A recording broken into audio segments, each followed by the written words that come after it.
ماجد خان اور آپ دیکھ رہے ہیں مہمان نیوز۔ جیسا کہ آپ کو جانتے ہیں کہ جنرل ہاسپٹل میں جو کیس منتقل کیے گئے وہ کیس کا اب تک کیا صورتحال موجود ہے، اور آج یہاں پر جماعت اسلامی کی جانب سے خواتین بھی ہمارے ساتھ موجود ہیں، ہم ان سے جانتے ہیں کہ کیا صورتحال ہے۔ السلام علیکم میم۔ وعلیکم السلام۔ میم ہمیں بتائیے گا کہ آپ نے تعزیت کی تو کیا صورتحال ہے ان کی پہلے سے؟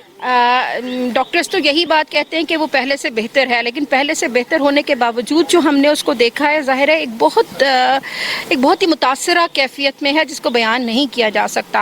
ہم سب کو ظاہر ہے ہم دعا بھی مستقل کر رہے ہیں، اور ابھی بھی اس پر میں نے دعا پڑھ کے دم کی ہے کہ اللہ اس کو شفائے کاملہ اور عاجلہ عطا فرمائے، اس کی تکلیف کو دور فرمائے، لیکن اس کے ساتھ سب سے بڑی خیر خواہی ہماری یہ ہوگی کہ اس کو انصاف فراہم کیا جائے، اور اس پاکستان کے اندر وہ نظام قائم کیا جائے جس میں کسی ظالم کو یہ ہمت نہ ہو کہ اس طرح سے کمزور لوگوں کے اوپر دسترازی کرے اور ان کے حقوق جو ہے وہ غصب کرے۔ اور پاکستان کے مسائل کا حل یہ ہے کہ یہاں پر عدل کا نظام قائم ہو، ترازو والے یہ نظام قائم کر سکتے ہیں۔ تو اس موقع سے استفادہ کرتے ہوئے میں یہ بات کہوں گی کہ جماعت اسلامی کا ساتھ دیجئے، پاکستان میں عدل کے نظام کو قائم کیجئے، تاکہ اس طرح کی تاریخ جو ہے وہ دوبارہ نہ دہرائی جائے۔